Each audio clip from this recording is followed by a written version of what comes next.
Victoria दूध की कटोरिया, क्या कविता लिखी है। क्वीन विक्टोरिया दूध की कटोरिया, जिसने पिया वही हुआ भोरिया। पंडित मुल्ला काजी सब भये चाकर, झुकी झुकी करे सलाम, गज भरी झाड़ू मारे दरबारिया। वाह वाह, क्वीन विक्टोरिया दूध की कटोरिया, क्या बात, क्या बात, दूध की कटोरिया। कि जो लोग ऐसे उदाहरण या ऐसे दृष्टांत देते हैं उनको अपना नाम रिप्लेस करके मूर्ख रखना चाहिए। सच कड़वा होता है, अगर आप में कड़वा सच सुनने की हिम्मत नहीं है तो कृपया ये कार्यक्रम ना देखें। और ये जो कर्मफल सिद्धांत किसे समझते हैं कि यदि कहीं कोई मर्डर हो रहा है, कोई रेप हो रहा है, तो कर्मफल सिद्धांत के अनुसार वो इसलिए हो रहा है क्योंकि कभी न कभी उसने कुछ गलत किया है। इसका यह अर्थ है कि आप उसे न बचाएं क्योंकि आप कर्मफल को बाधित कर रहे हैं। इसका क्या उत्तर है? नहीं, ये इस तरीके से ऐसा नहीं होता है। ये कर्मफल सिद्धांत नहीं। ये कर्मफल सिद्धांत नहीं। ठीक है। वहां पर वो जो व्यक्ति हत्या कर रहा है या दुष्कर्म कर रहा है, वो उसका अपना कर्म करने की स्वतंत्रता है, इसलिए कर रहा है। लेकिन रोकना आपका कर्म, रोकना आपका धर्म है, क्योंकि सबकी रक्षा करना राजा का, राजसत्ता का धर्म है। हमारा मानवता के रूप में, मानव के रूप में हमारा भी कर्म। सठे साठम समाचरित, छठे साठम समाचरित ये भी कहा जाता है। और अगर एक और बात है, शास्त्रों में ये भी कहा गया है कि समर्थ होते हुए अगर आप शांत हैं तो आप अन्याय के भागी और आपको भी दोष लगेगा। तो ये वाली चीजें क्यों नहीं दिखती है इनको?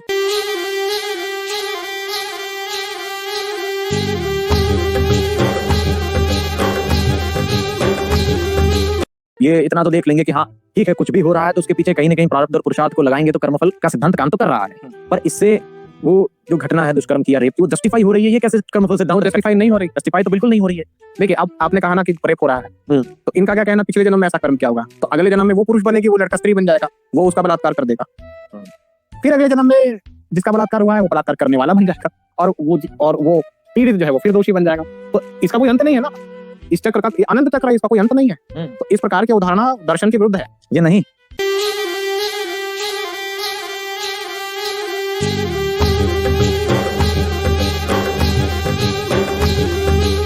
ये बिल्कुल ऐसी कोई अवधारणा मानी नहीं ऐसी नहीं है। कोई ये ना समझ ले इन्होंने जो कहा है बता रहे हैं कि कर्मफल ऐसा करता है। कर्मफल बहुत ही सूक्ष्म तरीके से काम करता है। पहली बात तो कर्मफल कैसे काम कर रहा है, कौन सी घटना किससे हो रही है, ये इतनी सूक्ष्म है कि इसे ईश्वर के अलावा कोई नहीं जान सकता। ये इतना अंतरंग विषय है।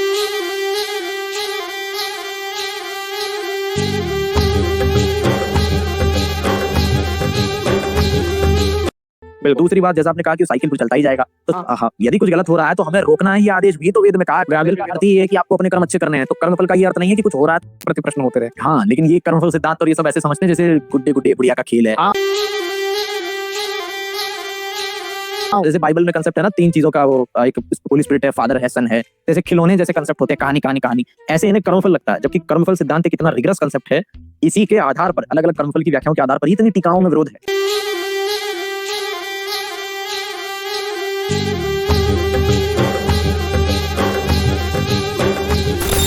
कर्मफल में कि अब आर्य समाजियों का जो पॉइंट ऑफ व्यू है वो मैं बताता हूँ, बाकी तुम्हारा इस पर क्या टेक है या तुम इसमें क्या दोष देखते हो वो बताना, ठीक है। जैसे कि जो सनातन धर्म में ऐसी मान्यता है कि भाई कोई भी जो हमको फल प्राप्त होता है, जीवन में दुख प्राप्त होता है, वो कहीं ना कहीं हमारे पुराने जन्म के जो कर्म है उसका ही फल है। क्योंकि मनुष्य को ये होती रहती है, भाई हम कोई व्यक्ति है वो बहुत ज़्यादा अमीर है, उसके पास बहुत ज़्यादा पैसा है, और कोई व्यक्ति बहुत गरीब है, इतना गरीब है कि उसको खाने के भाई अभी खाएगा तो कल सोचेगा कि क्या खाना है क्या नहीं खाना, ठीक है। तो बहुत ज़्यादा गरीब है, किसी को बहुत बहुत गंभीर बीमारियां है, और कोई सुख से अपना जीवन जी रहा है। तो जो दार्शनिक लोग होते हैं, विद्वान लोग होते हैं, वो सोचते हैं कि भाई ऐसा इतनी विविधता क्यों है संसार में और इसका क्या कारण है। तो उसका जो बेस्ट पॉसिबल एक्सप्लेनेशन था उस टाइम में उन्होंने देने का प्रयास किया धर्म के सहारे और ईश्वर के सहारे। उन्होंने ये कर्म फल का सिद्धांत बनाया कि भाई अगर कोई सुखी है, अगर कोई ब्राह्मण के घर में पैदा हुआ है, अगर किसी के पास धन है, ठीक है, किसी का स्वास्थ्य अच्छा है, इसका मतलब है कि उसने पूर्व जन्म में अच्छे कर्म किए, ठीक है। और किसी को दुख मिल रहा है, कष्ट मिल रहा है, इसका मतलब वो उसने खराब कर्म किए, ठीक है। तो अब धीरे धीरे इसमें समस्या क्या आ गई कि लोग कहने लगे कि भाई अगर तुमको कोई कष्ट होता है, फॉर एग्जाम्पल कि अब कष्ट बहुत तरीके के हो सकते हैं। अब तुम जन्म लिए हो तो मान लो भूकंप आ गया, उसमें तुम मर सकते हो, सुनामी आ गई, उसमें मर सकते हो, कोई भी प्राकृतिक घटना हुई उसमें तुम्हारी मृत्यु हो सकती है। तो इस पर ये मतलब 3 प्रकार के दुख समझ। हाँ, ठीक है। तो इसमें ये एक्सक्यूज दे देना या इसको मतलब एक तरह से बोल देना कि तुम्हारे पिछले जन्म के कर्म ऐसे थे इसलिए भाई हो गया, ठीक है। अब मान लो कि यहाँ पर जापान में बम गिरा दिया 2 स्टेट के ऊपर, हिरोशिमा नागासाकी में इतने लाखों लोग मर गए। तो इसमें ये बोल देना कि भाई उन लोगों के पिछले जन्म के कर्म ही ऐसे थे, ठीक है, पाप कर्म किए थे इतने सारे लोगों ने, और सभी लोग जितने पापी लोग थे वो 2 ही स्टेट में पैदा हो गए और फिर उन लोगों को मरना पड़ गया, ठीक है। तो सबसे ज़्यादा तो दुख होता है भाई जल के मरना तो इतना बड़ा उनको कष्ट हुआ, तो उनकी मृत्यु हो गई। या तो ये दिक्कत हो जाती है, दिक्कत हो जाती है कि भाई मैं बोलूँ कि भाई मैंने कार्तिक अय्यर को 2 थप्पड़ मार दिए और उसको जो चोट लगा, जो उसको दुख हुआ, वो मेरी गलती उसमें नहीं है। उसने पिछले जन्म में कोई गलत कार्य किया था जिसका उसको जो है परिणाम मिला है, तो मुझको सजा नहीं मिलनी चाहिए, ठीक है। तो इसमें समस्या ये आ गई कि अगर किसी का मान लो घर से पैसा कोई लूट के ले जाता है, चोरी हो जाती है, तो वो ये नहीं मानता कि मेरे पिछले जन्म के कर्म थे इसलिए मुझको ऐसा फल मिला, जबकि वो जाकर पुलिस में रिपोर्ट करवाता है कि भाई ये मेरे साथ गलत हो गया है और जिसने मेरे घर से चोरी किया है उसको दंड मिलना चाहिए, ठीक है। तो अब आर्य समाज जी कहते हैं ऐसा वो क्यों करता है, क्योंकि वो नहीं मान रहा कि जो उसके घर में चोरी हुई है वो पिछले जन्म के कर्म का फल है। और भाई ये गलत बात है यार कि कार्तिक आर्यन को 2 थप्पड़ मारे, ये गलत है। 4 देंगे ना।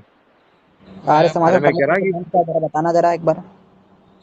आप विवेकानंद परिवार को जाकर सुनो। नहीं तुम बताओ यार मेरे को। अरे मैंने बताया तो विवेकानंद परिवारचक को जाकर के सुनो। बहुत सारे वीडियो है, नहीं मेरे को इतना लंबा वीडियो नहीं देखना मेरे को। तो मैंने जो बताया उसको सुनो, अभी बता रहा हूँ ना, तो उसको सुनो जो मैं बता रहा हूँ। देखो थॉट मेरा एक प्रश्न है, ये भी हो सकता है कि आपने जो एग्जांपल दिया आवाज चोरी तुम्हारी का, नहीं आ रही, आवाज नहीं आ रही। आवाज आ रहा है? अभी आ रहा है? हाँ, बोलो। बोलो। हाँ तो वॉइस थोड़ा बढ़ा लीजिए, मेरा 200 कर लीजिए। तो 200 है तुम्हारा, मतलब उधर माइक का प्रॉब्लम है। 300 कर दो। तो अरे नहीं होता 300, मूर्ख है क्या, कौन आदमी है ये? नहीं, मैं आपसे पूछ रहा अरे हूँ। एक को म्यूट कर दो यार, किसी को 4 लोग बोल रहा है एक साथ। आवाज रणवीर आ रहा बोलो है? भाई, बोलो भाई। बोलो। हाँ मैं ये बोल रहा हूँ कि जिसके घर से चोरी हुआ, जिसने चोरी किया, ये भी तो हो सकता है पिछले जन्म में वो इनोसेंट था और जिसका चोरी हुआ वही चोर था, तो इस जन्म में अरे हिसाब तो उससे बराबर हमको होगा। क्या करना, हमारा मेन पॉइंट है पिछला जन्म का कनेक्शन ही नहीं है भाई यहाँ पे कुछ। मैं थॉट से बात कर रहा हूँ, तो मुझे आपसे क्या करना है? अच्छा तो एक हम इसको दोनों बोलने दो, इसको पूरा बोलने दो ना, ठीक बोलो है बोलो। बोलो हाँ बोलो। मैं यही कह रहा हूँ कि तो तब तो हिसाब बराबर हो गया ना इस जन्म में। मतलब तुम ये कह रहे हो कि भाई चोर है जिसने किसी के घर में चोरी की, ठीक है, हाँ तो वो चोरी इसीलिए कर रहा है क्योंकि जो चोर है वो पहले उसका घर रहा होगा और जिसके यहाँ उसने चोरी की थी उसने उसके घर में पहले चोरी की होगी। हाँ हाँ हाँ, अच्छा, ये कैसे पता चला तुमको? यही तो कर्म का नियम होता है ना। अगर अगर तुम मेरे सामने आओ और मैं तुमको एक जूता मारूं, ठीक है, तो हाँ मैं इसके पीछे ये एक्सक्यूज दूंगा कि पिछले जन्म में मैं था और मैं तुम था, तुमने मुझको एक जूता नहीं मारा था नहीं नहीं इसलिए नहीं इस जन्म में मैंने। नहीं, वो नहीं होगा, क्योंकि आप अगर मुझे मारोगे तो अगले जन्म में मैं आपको ऐसा मारूंगा, फिर आपको मैं एक्सप्लेनेशन दे दूंगा कि नहीं तो आपने अभी मारा अभी नहीं, मैंने। फिलहाल अगले जन्म में तुम मार लेना, अभी तो एक्सप्लेनेशन मेरे पास है ना तुम्हारे मारने का।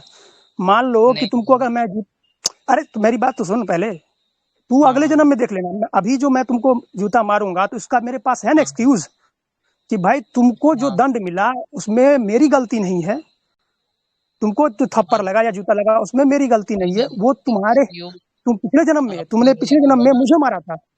मेरी बात सुन पहले, हाँ ठीक है। हाँ, बकलोली करोगे तो भाई हम बहुत तरीके, इसका अगर तुमको जवाब देना है तो नहीं नहीं, लॉजिकल आंसर दो, मैं तो सुन ठीक रहा है। हूँ जी।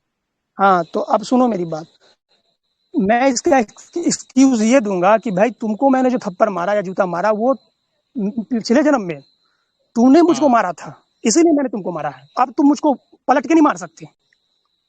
नहीं, अभी क्या है कि देखो, आप अगर एक्सप्लेनेशन देते तो शायद सही बैठ जाता, पर आपने एक्सक्यूज वर्ड यूज किया, इसका मतलब आप कुछ एक्सक्यूज दे रहे हैं, तो अगले जन्म में मैं आपको मार सकता हूँ, अरे है ना? अभी का लेना, यह आदमी समझ नहीं रहा, मैं क्या कह रहा हूँ कि जैसे मैंने तुमको थप्पड़ मारा, हाँ हाँ ठीक है, तो हाँ, तुम पलट के मारोगे। जैसे अभी क्या होता है दुनिया में, कोई भी किसी को एक थप्पड़ मारता है तो वही पलट के मारता है, कोई भी क्यों नहीं सभी सहन लोग करे। नहीं मारते, नहीं सभी लोग नहीं मारते। नहीं तुम नहीं मारते हो, तुम मार खा लेते होगे, मैं तुम्हारी बात नहीं कर रहा, मैं दुनिया की बात कर रहा हूँ। दुनिया में ऐसा होता है नहीं, कि दुनिया कोई से कहीं, दुनिया में अरे भाई पूरा पूरा इंडिया महात्मा गांधी के अंडर जब था, तब कोई थप्पड़ पलट के नहीं मारता था। तुमने सर्वे नहीं किया ना, एक सेकंड मेरी बात सुन लो, ठीक है, तुमने कोई सर्वे ऐसा नहीं किया हुआ है कि जिस समय महात्मा गांधी थे उस समय थप्पड़ कोई मारता था तो वो लोग चुपचाप सह लेते थे। ठीक है, ये सब कहानियां हैं, यहाँ मत सुनो। मेन बात मेरी क्या हो, बात पहले मेन बात ये है भाई कि तुमने कौन सा मेन सर्वे बात कर वो ये लिया बोल रहा भाई भाई तुमने मेन कौन सा बात सर्वे ये कर है, लिया? अरे मैंने कोई सर्वे का हवाला नहीं दिया है। ठीक है, इसने इसने बोला है कि महात्मा गांधी के टाइम होता था, क्लेम इसका है तो जवाब इसने देना है, मैंने नहीं देना। अब तुमको तुमको मेरा सवाल का सिंपल सा जवाब देना है, बाकी हम आगे चलेंगे। ठीक है, हाँ हाँ तुमको ये जवाब देना है कि जैसे तुमको मैंने थप्पड़ मारा तो क्या मेरा ये वहां पर एक्सप्लेन कर देना कि भाई तुमने मुझको पिछले जन्म में थप्पड़ मारा था इसलिए मैंने इस जन्म में तुम्हारा वो बदला चुका दिया। ठीक है, वैलिड है? नहीं, ये थोड़ा इनवैलिड है। क्यों इनवैलिड? ये इनवैलिड है क्योंकि आप एक्सक्यूज दे रहे हो ना। आप अगर एक्सप्लेनेशन देते तो सही रहता। एक्सप्लेनेशन है ये? कैसे पता तुमको ये एक्सक्यूज है? आपने अभी अभी बोला ना कि मैं एक्सक्यूज दे रहा हूँ, एक्सक्यूज दे रहा नहीं, हूँ। एक्सक्यूज मैं उसके पर्सपेक्टिव से मैं उसको मानता हूँ एक्सक्यूज है, लेकिन वैदिक लोग उसको एक्सप्लेनेशन कहते हैं। नहीं मैं तो दुनिया की बात कर रहा हूँ। दुनिया तो नहीं, एक्सक्यूज मैं मान। कर्मफल अरे की तो बात कर रहा हूँ, मैं एक दुनिया की बात नया नहीं कर रहा। स्टेटमेंट बनाओ, एक सेकंड, एक नया स्टेटमेंट बनाओ थोड़ा, और इस बार एक्सप्लेनेशन बोल दो। ऐसा क्या भाई फालतूगिरी कर रहा है? एक बार हाँ नया ठीक है, चलो स्टेटमेंट बनाओ, उसमें हाँ एक्सप्लेनेशन दो। चलो मैं एग्जाम्पल ले लो। मैं गया और मैंने इसके घर में चोरी कर ली। ठीक है, हाँ और मैं इसको ये एक्सप्लेन किया कि भाई तुमने मेरे खिलाफ पुलिस में रिपोर्ट नहीं कराना, एफआईआर नहीं करवानी। क्यों? क्योंकि तूने पिछले जन्म में मेरे घर में चोरी की थी। ठीक है, इसीलिए अब तेरे ये कर्म का फल है, तू शांति से बैठ के भोग। ये न्याय है भाई। ठीक है, तो तुम्हारा क्या इस पर टेक है, ओपिनियन क्या है? ये ठीक है तुम्हारे साथ? मुझे अगर मैं मान लो एफआईआर कर दूं तो पुलिस को अरे पुलिस को मैं ताकि तुमको क्या बोला, एक्सप्लेनेशन सही एफआईआर नहीं रहेगा। करना तेरे को? मैंने अरे एक्सप्लेन यार कर एक दिया ना सेकंड, एक तुमको। सेकंड, इसको समझ नहीं आ रहा है। देखो बोलना वो ये चाह रहा है कि जैसे आप मान लीजिए मैं पिछले तो जन्म में थॉट इसको से एक बात थप्पड़ कर मार रहा दिए थे, ठीक था। है? मैं तो थॉट सुनिए से सुनिए, बात कर रहा था। अरे तो तुमको समझ ही नहीं आ रहा है मेन बात उसका। अरे तुम एक बॉट हो मिनट भाई, रुक। तुमको समझाया था ना। वो बोलना हाँ ये थॉट चाह की रहा है, बोलिए। देखो। अरे थोड़ा इसको म्यूट करो 2 मिनट। देखो, केस हम तब करते हैं जब कोई बायसनेस होता है, जब कोई मतलब कि मान अच्छा, लो तुम मैंने कुछ गलत किए। नियोगी समाजी को म्यूट कर दिया अपने तरफ से, तो थॉट और मैं बात करेंगे। गजब आदमी है यार, चुतिया। यार एक काम करो, ये जो क्या बोलते हैं, वो जब प्लेन क्रैश हुआ एक सेकंड, तुमसे बात करेंगे ना, एक एक करके बात करते हैं। वो अब मैंने जो तुमको बताया भाई, जो एक्सप्लेन किया, वो तुम्हारे लिए एक्सप्लेनेशन ठीक है? वो बताओ तुम रणवीर, उसके बाद आगे बात करेंगे। मैं सैटरडे इसके बारे में सोचूंगा कि ठीक है कि नहीं, और संडे आपको बता दूंगा। ठीक है। ओके ठीक है, तब तब बात करेंगे तुमसे। ओके, तब म्यूट हो जाओ तुम। अब तो बोलो यहाँ तुम पे भाई। गांड मार रहे थे क्या? इतना टाइम वेस्ट किया बस। यार तुमने बोला ना मेरे को कि अरे जाके उनकी वीडियो देखो, ठीक है? तो मैं भी बोल रहा हूँ कि वो जो हाँ, प्लेन क्रैश हुआ था ना, उसके बाद में एक वीडियो अपलोड करी थी ये धर्म सम्राट के चैनल पे, तो वो वाली वीडियो एक बार देख लो। नहीं मैंने देखी है, मैंने उसकी वीडियो देखी है, और मैंने उसको वीडियो देख कर उस पर डीबंक भी बनाया, तुम जाकर उसको भी देख लो। ठीक है, वो हाँ ऑलरेडी मैंने कर रहा। तो तुम थोड़ा सा, तुम्हारा साबुन स्लो है, तुम जाओ, मैंने उसका डीबंक ऑलरेडी बना रखा है। ठीक है, प्लेन क्रैश नाम क्या है, नाम क्या है वीडियो का? वीडियो का नहीं, लेटेस्ट लाइव स्ट्रीम में जाकर के देखना। ठीक है, लाइव स्ट्रीम कितनी लंबी होगी? तो मतलब ये मोहित जो है ना, ये हिजड़ा है, तो ये जो क्या हाँ वो बोलते हैं, पता। हाँ, तो ये जो मेरा मानना है कि जो कर्म का जो फल होता है वो तो जन्म होता है, दूसरा दुख होता है। कर्म का फल कार्य नहीं होता है। कर्म का फल क्या होता है? जन्म होता है। जन्म और दुख। हाँ, क्या बोल रहा है जन्म भाई? और जन्म और दुख होता है। हाँ, दुख कौन सा दुख होता है? हर प्रकार का दुख। हाँ तो बस अब वही बात आ अरे गया भाई, फिर से। हर प्रकार के दुख में तो वो भी दुख है। जैसे मैंने इसके घर में चोरी कर ली तो इसको मानसिक दुख हुआ, मेरा पैसा लुट गया, हाँ, तो वो भी आ जाएगा हाँ, उसमें। हाँ, तो दुख तो का कारण बिल्कुल उसका कर्म का फल है, दुख का कारण। तो वही तो मैंने उसको आर्ग्यूमेंट वही एक्सप्लेन ना आ किया। गया, वही ना लेकिन आर्ग्यूमेंट आ आर्गुमेंट गया। वही उसका तो घूम फिर के तो वही आ गया। चोरी करने का कारण, उसके घर पे जो चोरी हुई है, वो चोरी हाँ करने का आपको अधिकार किसने दिया? भाई, मेरी मर्जी, मैं स्वतंत्र हूँ। ईश्वर ने मुझको कर्म करने के लिए स्वतंत्र किया है। तो ईश्वर ने आपको कर्म करने के लिए स्वतंत्र किया है, तो उसको भी कर्म करने के लिए स्वतंत्र किया है, तो वो भी आपको फिर पेल देगा जाके। क्या दिक्कत है? नहीं, अरे यार, ये सबको आर्ग्यूमेंट ही नहीं समझ आ रहा है यार, बात दिमाग खराब कर रहा इसको है तो लोग। पहले भाषा देखो, की समझ नहीं है कि भाई क्या बोलिए, क्या देखो, बोल रहा है। थॉर का आर्ग्यूमेंट तुम दोनों को गधा सबको समझा दे रहे हैं, जाके मोहित गौड़ को समझा देना। अरे ये बोलना ये उसको चाह रहा बहुत है, बुद्धि भ्रष्ट, इन लोगों की गधे की बुद्धि है। ठीक है, बोलना चलो बोलना अपन ये लोग चाह क्या रहा है। बात करें? रघुवीर, क्या नाम है यार इसका?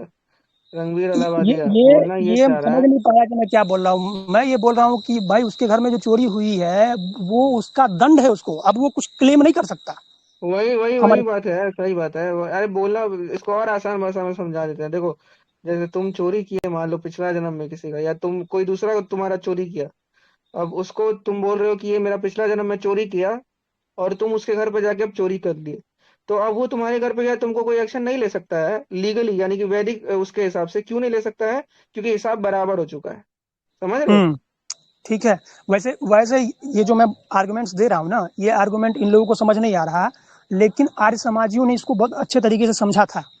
और उनका जो ये रणवीर बोल रहा है कि मैं जवाब निकालूंगा, तो मैं जवाब दे देता हूँ इसका क्या है। जो उन लोगों ने दिया उसमें भी दोष, उसका भी खंडन मैं यहीं पे कर दूंगा। ठीक है। वैसे तो मैं पहले तू बोलना योग मोहित की सूत्र क्या है। वाले है ना, योग सूत्र ना वाला ना, जो इसमें घुमाता है। इसमें उन लोगों का उत्तर ये आता है कि जैसे मैंने किसी के यहाँ चोरी की, तो जिसके यहाँ मैंने चोरी की तो उसके कोई पूर्व जन्म का वो फल नहीं है। ठीक है। उसके वो किसी भी पूर्व जन्म के कर्म का फल नहीं है। मैंने जो चोरी की है ये नया कर्म है। ठीक है। तो इसका मुझको दंड मिलेगा। जैसे मैं जाऊं किसी की हत्या कर दूं, तो मैं ये एक्सप्लेनेशन देकर के बच नहीं सकता कि भाई उसने पूर्व जन्म में कोई गलत काम किया था इसीलिए मैंने उसकी हत्या कर दी, या मेरी हत्या उसने पहले जन्म में की थी इसीलिए मैंने उसकी हत्या कर दी। जबकि मैं अगर कुछ गलत काम कर रहा हूँ, जो भी कोई दुनिया में कोई भी व्यक्ति किसी भी दूसरे व्यक्ति के खिलाफ जो है गलत कार्य करता है, तो वो किसी भी पूर्व जन्म के कर्म का फल नहीं होता है, जबकि उसका वो नया कर्म होता है। ऐसा आर्य समाजी इसका आंसर निकालते हैं। अच्छा, आंसर निकालते इसमें दोष उत्पन्न होता है। दोष क्या उत्पन्न हो जाता है कि मान लो कि मैंने चोरी कर ली किसी के यहाँ, या किसी को मैंने किसी की हत्या कर दी, तो किसी की हत्या कर दी तो मेरा तो नया कर्म, मैंने पाप कर्म कर लिया, तो ईश्वर मुझको दंड देगा। दंड कैसे देगा? तो हो सकता है वो जो मुझे मनुष्य में जन्म न दे, किसी अन्य योनि में जन्म दे दे, कुत्ता गधा घोड़ा कुछ भी बना सकता है। ठीक है, ऐसे वो दंड देगा, जबकि मुझको पता नहीं हुआ कि मुझको किस पाप कर्म का दंड मिल रहा है। ठीक है। तो लेकिन फिर भी नॉनसेंस चीज है, लेकिन चलो दंड देगा, ये तरीका है। ठीक है। लेकिन यहाँ पर क्वेश्चन ये उठ जाता है कि जैसे मैंने किसी की हत्या कर दी और मैंने पाप कर्म कर लिया, तो मुझको उसने दंड दे दिया, वह तो ठीक है, यहाँ पर न्याय हो गया। लेकिन जिसकी मैंने हत्या कर दी, उस तो भाई वो तो बिना मतलब का उसने जीवन से अपना हाथ धो लिया। मैं बाइक चला रहा हूँ, मैं ट्रक चला रहा हूँ, किसी के मैंने देह पर चढ़ा दिया, गाड़ी चढ़ा दिया, वो मर गया, चलो मैंने पाप कर्म कर लिया, मुझको दंड मिला, ठीक है। लेकिन उसकी क्या गलती थी जो मर गया? उसको भी तो कुछ ना कुछ उसको लाभ होना चाहिए, कुछ कंपनसेट उसको करना चाहिए, कंपनसेशन मिलना चाहिए उसको। उसका तो नुकसान हुआ है, उसका जीवन का नुकसान हो गया। तो अभी भी तुम देखो कि भौतिक संसार में ऐसा होता है कि भाई किसी व्यक्ति की मृत्यु हो जाती है हादसे वगैरह में, तो सरकार क्या करती है, कुछ पैसा दे देती है उसके परिवार वालों को। हाँ, मरने इसके पे घर एवज में वाले चलो सबको भी देती है। हाँ, 2 लाख 4 5 10 लाख रुपया दे दिया। हम तो भाई किसी के जीवन को वापस नहीं लौटा सकते, लेकिन चलो इतना पैसा दे दिया जिससे तुम्हारी कुछ मदद हो जाए। ठीक है, वो रिवॉर्ड एक तरह से कह सकते हैं, या मतलब उस समय के लिए सांत्वना कह सकते हैं, उसको दे दिया जाता है कि चलो इसके कुछ सहायता हो जाए, ऐसा। तो ये वहां पर न्याय है। इतना न्याय तो भौतिक संसार में रहने वाले लोगों को भी समझ में आता है कि भाई किसी के घर का जो है लड़का मर गया है। ठीक है, एक कमाने वाला था, वो मर गया है, उसकी कोई गलती नहीं थी और उसकी हत्या हो गई है, तो उसकी क्या गलती थी? कोई गलती नहीं थी, तो उसको उसका साथ अन्याय हो गया। ठीक है, तो उसके साथ जो अन्याय हुआ उसका तो न्याय कब होगा? ईश्वर तो उसको साथ न्याय करेगा ना। अब मान लो किसी की मृत्यु हो गई, उसको अभी मरना नहीं था, बाद में मरना था, लेकिन किसी दूसरे की गलती कारण उसकी मृत्यु हो गई, तो उसके साथ अन्याय है। उसके साथ न्याय कब होगा? जब उसको कुछ रिवॉर्ड देगा ईश्वर। ठीक है, जिसने उसकी हत्या की उसको तुमने दंड दे दिया, वो तो ठीक है, लेकिन जिसकी हत्या हुई उसको भी तो तुमको कुछ देना पड़ेगा, तो हिसाब बराबर होगा। तो आर्य समाजी कहते हैं कि इसमें ऐसा होता है कि जो व्यक्ति जिसकी हत्या हो गई है, तो ईश्वर क्या करता है, उसके पाप कर्म घटा देता है। ठीक है, पाप कर्म घटा देगा, पुण्य कर्म बढ़ जाएगा। इससे होगा क्या कि उसका अगला जन्म जो होगा वो ब्राह्मण और विद्वान का होगा, या वो ऐसे घर में पैदा अच्छा, होगा। इसमें एक सवाल फिर आ जाता है थॉर का, ऐसा भी तो हो सकता है कि क्या पता पिछले जन्म के चलते वो कंपनसेशन रुक जाए। क्या चीज? जैसे मान लो, जैसे इस जन्म में कंपनसेशन मिलने वाला था, लेकिन क्योंकि कर्म फल सिद्धांत इतना स्ट्रेट फॉरवर्ड नहीं होता है कि पिछले ही जन्म के कर्मों के हिसाब से मिलेगा। हो सकता है कि पिछले के हिसाब से मिल जाए, तो क्या पता कंपनसेशन अगले जन्म में मिले ही ना, क्योंकि वो पिछले के पिछले जन्म वाले कर्म बाकी रह गए थे जो अब अगले हाँ, जन्म में मिलने वाले। ये तो एक लूप है, और इस लूप को वो ऐसे जस्टिफाई कर देगा कि भाई उससे पिछला जन्म वाला कहानी कुछ ले आएगा, तुम उससे पिछला वाला ले आओगे, ना तो तो ये एक इससे लूप। प्रॉब्लम तब भी खड़ा रहता है ना कि कंपनसेशन जब मिलना था तब मिला ही नहीं भाई। नहीं, वो बोलेगा कि उससे पिछले जन्म में ऐसा नहीं हुआ था, तो मतलब वो मतलब ये एक जो है कहीं जाके रुकने वाला लूप नहीं है, हमेशा चलेगा। ठीक है। इसका इसका इसका लेकिन इस पर और इससे बड़ा क्वेश्चन उठता है। क्वेश्चन क्या उठता है कि मान लो जिसकी हत्या हो गई, जिसने अपने जीवन से हाथ धो लिया, उसको ईश्वर क्या दे रहा है? रिवॉर्ड दे रहा है। रिवॉर्ड क्या दे रहा है कि वो गरीब था। गरीब क्यों था? क्योंकि उसने पूर्व जन्म में पाप कर्म किए थे।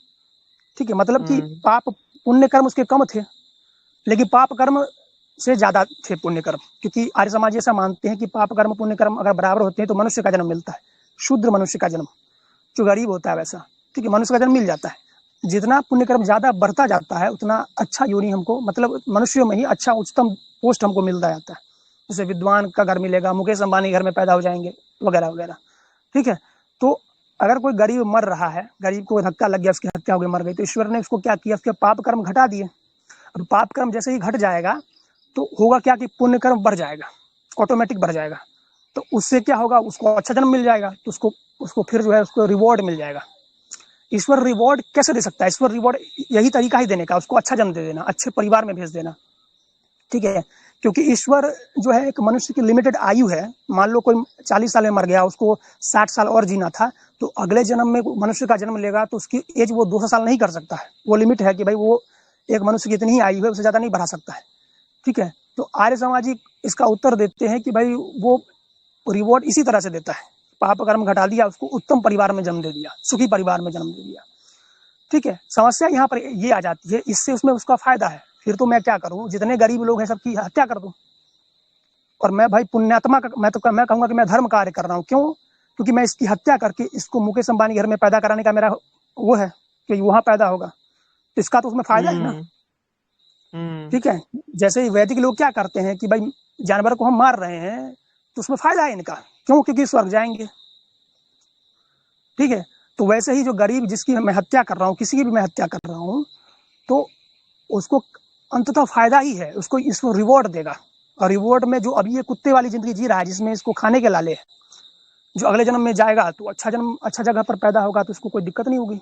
हाँ मतलब ये यहाँ पे कोई रीजन नहीं दिख रहा है किसी को ना मारने का, मतलब कि क्यों क्यों ना हाँ, मारे भाई।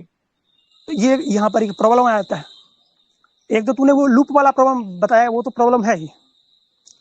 ठीक है, कि भाई उससे पहले जन्म का हम कुछ एक्सक्यूज दे देंगे। ठीक है, लेकिन ये सबसे बड़ा अच्छा प्रॉब्लम है। इसमें एक और प्रॉब्लम हम देख पा रहे हैं, जैसे मान लो कि ये जन्म ले लो, और इस जन्म में मान लो कि हम किसी को मार देते हैं, ठीक है। अब अगले हम्म जन्म में हमको कोई मार देता है, तो मेरा भी हम्म पाप माफ हो जाएगा, तो इससे जो इस जन्म वाला पाप था वो कम हो जाएगा। तो इससे जो इस जन्म वाला पाप था कम हो जाएगा, तो फिर ये भी हो जाएगा ना कि जो इस जन्म में मैंने जिसको मारा है उसके साथ पूरा कंपनसेशन नहीं होगा कि मेरे को पाप मिला है। मैं मतलब ये समझा नहीं, मतलब वाइस वर्सा हो रहा है क्या यहाँ पे? नहीं नहीं, जैसे देख लो, जैसे मैं बोलना ये चाह रहा हूँ कि इस जन्म, नहीं नहीं, देखो मैं ये बोल रहा हूँ, फिर से देखो, देखो मैं ये बोल रहा हूँ, जैसे मैंने तुमको मार दिया, देखो इस जन्म में, ठीक है, ठीक है, ठीक मैंने तुमको गोली मार दिया। अब ठीक है, मुझे अगले जन्म में अब अगले जन्म में मुझे ये भोगना पड़ेगा, अगले जन्म में मेरे मेरे में पाप लग रखा है। लेकिन ठीक है। क्या होता है कि अगर मुझे कोई अगले जन्म में मार देता है तो मेरा हाँ पाप माफ हो जाता है। अब मान लो अगले अगले जन्म में भी मुझे कोई मार देता है तो मेरा मेरा और पाप माफ हो जाता है। तो इससे हाँ पाप माफ होते होते होते जो ये तीसरा जो मैंने तुम्हारा मर्डर किया था उसका भी तो पाप माफ हो जाएगा। हाँ, हो जाना चाहिए। अब इसमें डिपेंड करता है कि अगर मान लो कि तुम्हारा जो है पाप पुण्य कर्म जो है ज्यादा ऊपर नीचे नहीं होगा, और नहीं तुमने तो किसी की एक एक हत्या। एक एक एक, एक वो लेते हैं ना, एक वो लेते हैं, एक हम वो क्या कहते हैं, अज्यूम करते हैं सिचुएशन में जहाँ की मैंने तुमको अच्छा, एक बार हाँ, मार दिया और उसके बाद 10 बार लगातार मेरे जीवन में मुझे किसी ने मार दिया, तो ऐसे कंपनसेशन बार बार बार बार करते मारने करते मारने एक के ना एक इसमें बार ये है तो। कि भाई, इसमें ये है ना कि उसमें उसमें इसके लिए तुमको मनुष्य में जन्म लेना पड़ेगा ना, अगला जन्म तुम्हारा मनुष्य का होना ही चाहिए। ठीक हाँ है, हाँ, तो मुझे तो कोई मार देगा तो मनुष्य का जन्म मिलेगा ना मुझे, तब तो कंपनसेशन के रूप में मिलेगा ही। तू मारेगा तो कैसे मिलेगा? अरे तुम समझे नहीं, मैं ये बोल रहा हूँ कि जैसे फिर से सुनो, मैंने ये बोला कि मैंने तुमको मार दिया गोली, ठीक है। अरे जैसे तूने मेरे को गोली मार दिया, तेरा पाप कर्म ज्यादा हो गया, ठीक है, हाँ तो अगर तेरा पाप कर्म पुण्य कर्म से ज्यादा हो गया तो तुमको मनुष्य का योनि मिलना ही नहीं है ना। नहीं नहीं नहीं, तो ऐसा नहीं होता ना, इतना स्ट्रेट फॉरवर्ड नहीं होता। क्या पता अब पिछले, अब ऐसा सोचो कि एक जन्म के पिछले के पिछले की कोई अच्छा ऐसा ले काम सकते था हैं कि जिसके तुम्हारा कारण, पुण्य कर्म बहुत ज्यादा था, ठीक है, उस हिसाब से। हाँ हाँ, तो ऐसा ठीक है, ऐसा मान के चलो कि बहुत अच्छा था जिसकी वजह से मुझे मनुष्य जीवन मिल गया, है ना। ठीक है। अब मुझे किसी ने मार दिया, अब हम्म, वो मुझे किसी ने मार दिया तो वो पाप पहला माफ हो गया। फिर मैं दूसरा हम्म, जन्म में आया क्योंकि मेरे को कंपनसेशन भी मिला, मेरे साथ में कुछ अच्छे भी कर्म थे और थोड़ा सा बुरा कर्म बाकी है। तो क्या हुआ, फिर मैं तीसरा जन्म लिया, मेरे तीसरे जन्म में मुझे किसी ने मार दिया। तो बोलने का मतलब ये है कि थॉर को जो मैंने मारा था वो तो माफ हो गया एक तरीके से, अगर हम हाँ, वो करके चले, सिचुएशन लेके हम्म, चले तो। हम्म, तो ये पैराडॉक्स आ रहा है ना एक। पैराडॉक्स है ही, ठीक है। देखो इस पे तुमको यही तरीका ही है, कोई और तरीका नहीं है। अगर तुम उसको कॉम्पनसेशन दे रहे हो तो कॉम्पनसेशन का क्या तरीका हो सकता है, क्या पॉसिबल तरीका हो सकता है इसमें गॉड। ये मैं बोलूंगा कि कंपनसेशन, देखो इसमें ये बात है कि ये कॉन्सेप्ट ही फ्लॉड है। कंपनसेशन देने पे इंसानों को प्रॉब्लम नहीं होती है, लेकिन गॉड के बारे में ये प्रॉब्लम हो जाएगी ना खड़ी, क्योंकि हम तो हाँ इंसान है भाई, हमको तो हम्म, प्रैक्टिकलिटी के साथ चलना पड़ता है। परफेक्शन हमारे अंदर नहीं है, लेकिन नहीं गॉड है। तो परफेक्ट है ना। हम्म, तो उसके लिए प्रो भी ठीक नहीं है और कॉन भी ठीक नहीं है। ये ना भी कंपनसेशन दे तब भी प्रॉब्लमेटिक, और दे रहा है तब भी हम देख ही रहे प्रॉब्लमेटिक, कैसे प्रॉब्लमेटिक है। क्योंकि क्योंकि अगर वो क्या कर सकता है, मैं ये प्रश्न पूछ रहा हूँ कि अगर मान लो किसी के साथ किसी की हत्या हो गई और वो मतलब बिना मतलब के ही मारा गया, तो उसको गॉड अगर कॉम्पनसेशन देगा तो वो उसका वे क्या हो सकता है, ठीक है। एक वे वो ये तो जो भाई मैंने सामाजिक, बताया। बिल्कुल ये तो बहुत ही प्रिसाइज चला जाएगा, और इसमें तो कोई सामाजिक कोई शास्त्र से जवाब नहीं दे सकता, क्योंकि शास्त्र ने इतना सोचा नहीं। क्या। हाँ, ठीक है। और ये जो जवाब मैं दे रहा हूँ ना, ये जवाब मतलब आर्य समाजियों ने ही मन से बनाए हैं, जबकि किसी शास्त्र में इसका वर्णन नहीं है। जितना मैंने पढ़ रखा है कहीं वर्णन नहीं इस बात और का। क्या, नहीं नहीं सही बात है, कंपनसेशन का कहीं में वो नहीं होता है, सही बात है भाई, ठीक है, कंपनसेशन का कौन। ये तो नया, मतलब जब से डेमोक्रेसी आया तब से कंपनसेशन का कॉन्सेप्ट आया है। मोनार्क में थोड़ी कंपनसेशन देता था भैंचोद कोई। वही तो, ठीक है। अब इसमें ये विवेकानंद परिवार के जैसे विद्वान लोग जो हैं, जो और भी आर्य समाजी लोग हैं, अब ये क्या करते रहते हैं, अब पढ़ाते हैं आर्य समाजियों को, तो वो लोग तो प्रश्न उठाते होंगे, तो प्रश्न का अब उत्तर देने के लिए कुछ ना कुछ तो वो तिक्रम लगाते ही है। उन्होंने तिक्रम लगा लिया कि भाई तुम्हारे साथ जो अन्याय हुआ है उसका भी तो न्याय ईश्वर करेगा। तुम्हारी क्या गलती थी जो तुम मर गए, ठीक है, जल के मर गए, हम्म। तरफ तरफ के मर गए, तो तुम उसका तो अब तुमको यही पुण्य छोटा छोटा करना चीज जो चाहिए। होता है ना, थोड़ी इसी से जो चूतिए लोग होते हैं बहुत इंप्रेस हो जाते हैं, छोटा छोटा चीज से। हाँ हाँ हाँ, ठीक है। जबकि इसमें अगर अगर गहनता से सोचा जाए तो ये बहुत दुविधा है कि भाई चलो मेरी हत्या हो गई, किसी ने मेरे को मार दिया, मुझको अगला जन्म बहुत अच्छा मिल गया, या मुझको बहुत ज्यादा पैसे मिल गए, या मेरी तरक्की जल्दी हो गई, ठीक है, ये तो फिर तो फायदा है मेरा, फिर तो मैं हर बार मर जाऊं किसी के हाथों। जब मैं किसी को मार दूं हाँ बोलूं कि सही मैंने बात है। पुण्य कर्म किया है। ठीक हम है, यूनिवर्स के सारी ह्यूमंस को एक वो करना चाहिए कि भाई हमको भी मार दो, हमको भी मार दो, ताकि अगला जन्म अच्छा मिले, और ऐसा करते करते सारा पाप तो माफी हो जाएगा भैंचो एक पे। तो अब फिर सोचो कि जो जो हिरोशिमा नागासाकी पे जिसने बम गिराया, वो कितना बड़ा जो है पुण्यात्मा था, जिसने पुण्यात्मा है। सारे पाप अपने अपने ऊपर ले लिए और सबका पुण्य कर्म, सबका जो है पुण्य सबको दे दिया कि जाओ सब अच्छा जिंदगी जियो।